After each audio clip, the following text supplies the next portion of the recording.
Hello fam, I'm back. This is Mike with Intro Hairstyles. Today we're going to be reacting on a video where this chick had a very dry scalp. It was really out of control.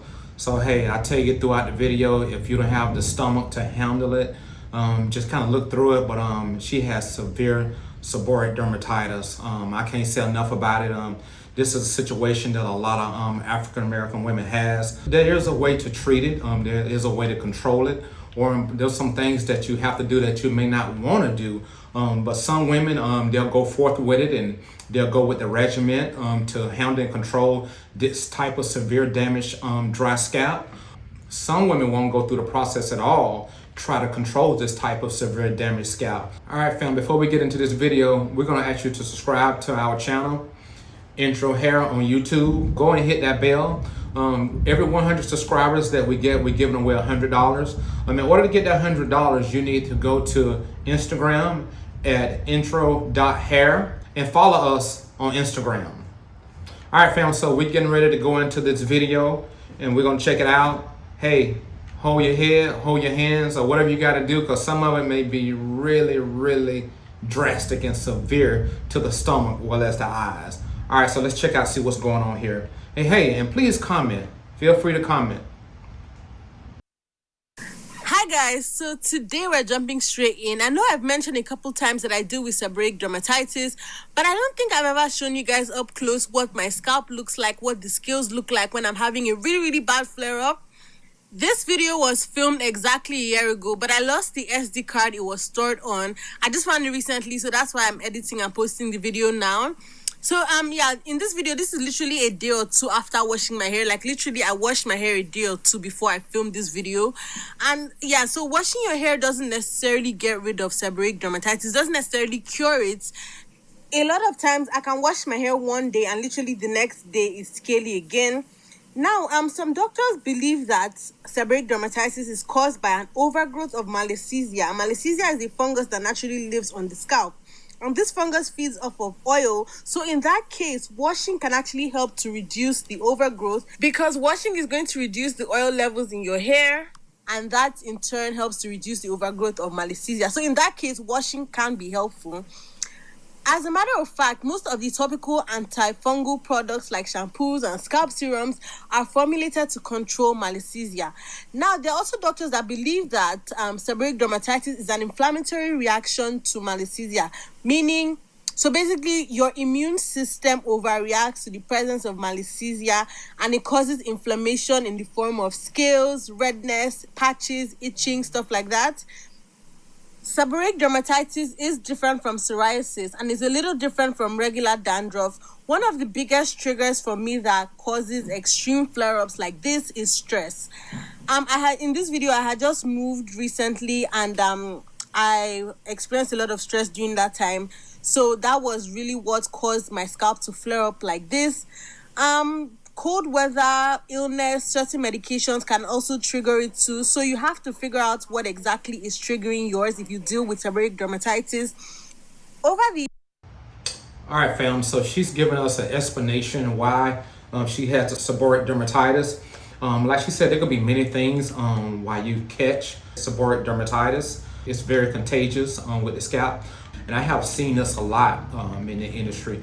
When I have clients come and sit down in my chair, we have a discussion and a consultation with this type of situation. You can't really get rid of it, but you can control it. You could control it greatly with that, but it takes a lot of work. It takes a lot of concentration by applying yourself to what you need to do in order to control this type of situation right here. But like she said, it could come from many things, many sources, many reasons with that. Two, it could come from she was raised in a house with a lot of girls, and normally if you're raised in a house with a lot of girls, everyone will use the combs and brushes throughout the house, from range from being small even up to be a young adult. When your mother braided your hair, parted your hair, shampooed your hair, she picked up a comb or wheresoever she got it from, she used it throughout the household on everyone's hair. So eventually that fungus, it spread it amongst all the children or whosoever in the house with that. And also that type of situation right there, it could happen just putting on hats all the time, and the scalp is sweating and things like that. And when the scalp is sweating and you have a hat on, and just that pressure in the hair and the scalp is not breathing from the elements of the air and what's around you currently, it's almost like you're smothering in the scalp. And when you smothering the scalp and don't get enough air to it, enough oxygen to it, it could cause those situations right there to be more severe, especially if you have a do-rag on, or a cap, or a stocking cap. You could sweat a whole lot, and you just kind of recreating the situation with that. So just know, when you have this type of problem, you want to make sure you have a lot of air on the hair, whether it's the scalp. You don't want to keep the hair and scalp just always pulled down with a scarf or a comb. So just keep that in mind, fam.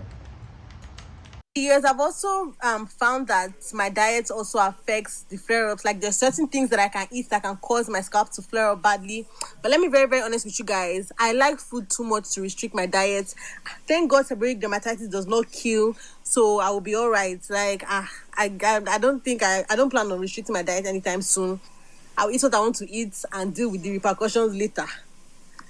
Oh, and it doesn't cause hair loss either, except if yours itches and you're always scratching it. Excess scratching can actually damage your hair follicles and lead to hair loss. Okay, fam, I don't know if you heard that or you really understood what she was saying. She was saying a lot of scratching and things like that could cause hair loss. And she's right. When you're digging like that, your fingernails can actually pull that flake off your scalp, where eventually it pulls your hair along too. And then you'll notice in your hand, you'll have that flake, well, as a bulb on the end of that hair strand. So you want to be very careful how you pull those scalps or remove those scabs off the scalp, because you could cause some other problems along with the seborrheic dermatitis. Barely itches. Like, on a scale of 1 to 10, maybe it's like 1.5. So I'm good. So basically what I've been doing in this video is just removing the scales. I do that when the flare-ups are really excessive. Other times when it's not this bad, I just let the scales break up into tiny little pieces and fall off on their own, so it looks like dandruff. To remove the scales, I apply water and aloe vera. All right, fam, we're going to stop it right here. If you look a little closely, you'll notice that she's taking that comb and she was removing those scales off the scalp. And when you're doing that, you could cause a lot of inflammation on the scalp, that it actually gets worse over time. So you want to be very careful how you remove those scales off the scalp into the hair, because when you have overly curly hair or wavy hair like she does, those scalps trap themselves within the hair strands, simply because those scales land on the scalp, and as those scalps lay on the scalp, think about it, your hair strands is growing through those scalps, because at one point in time, that's your skin off your scalp. So why wouldn't your hair strands grow throughout those flakes? So that's already a situation right there, trying to remove those scalps off your scalp. So be very careful how to remove those flakes off the scalp, because you'll be in trouble down the road, per se. To my scalp, then I use a comb, like fine tooth comb like this, to lift them off, like lift the scales off my scalp, and then gently slide them off my hair strands. It may seem like a lot of work, but on a normal day, All right, fam, if you look a little closer, you will notice there's a lot of inflammation on the scalp. There's a lot of redness on the scalp, and there's a little bit of oozing on the scalp as well. So that shows you right there, this is a serious situation that she has. And that's why it's so hard to get rid of, because once you remove all the flakes and the scalp is healing up, it's rebuilding those flakes on top of the scalp as well, because you're just repeating the process. So you want to make sure you use a great detox when you start something like this. A great detox to use is something with a lot of carbon into it. You have a lot of volcano ash and things like that. You want to find a product that really take care of that. That's what we use here in our salon. We use a good carbon detox remover, well as a good zinc shampoo, well as conditioner, with a lot of apple cider vinegar and a lot of other things added in there that really help control this type of situation when you're going through the process to get rid of it. Well, let me back up. I won't say to get rid of it, to really but highly control it. This could be controlled. It could be controlled more than you think it can. I'm used to finger detangling my hair. I finger detangle my hair. I don't use comb. So I'm used to removing knots and all those tiny things from my hair. So it doesn't feel like a lot to me. It takes me a few hours to do. And it's not on my entire head, it's just like around the front area of my head and then the back. Okay, she says it's not on the other side of her head, but it's on that side of the head. With this stuff right here, it's contagious, but also it moves around. One week it's on the left side of the head, next week it's on the other side of the head. So just know that it's not just gonna stay at one place all the time, but it could jump all over the scalp. It depends on what day it is and what week it is and what you've been doing to the hair, where you've been scratching with your nails and here and there, here and there. So it could easily spread throughout the whole entire head of hair. Back, the nape area, that is where I have the flare-ups. And funny enough, those are the parts of my scalp where before, like years ago when I used to get relaxers as a child, I've told this story before on my channel, I naturally have very coarse thick hair. So when I used to get relaxers when I was a child, they had to leave the relaxer on my hair longer for my hair to look relaxed, and my hair didn't even used to look relaxed, it would just look like a blowout. So because of that, relaxers used to burn me a lot, and the places they used to burn me were around the front of my head and my nape area. Funny enough, those are the exact same places of my scalp where I get the flare-ups, the front area. And fam, I can't emphasize this enough. Sometimes this could become a habit. It could become one of those things that you just don't know when you're doing it. It become involuntary that you're doing this, going in scratching and pulling up scalps when you don't even know really what you're doing, because you're trying to soothe that scalp and that itch and things like that. It's irritating.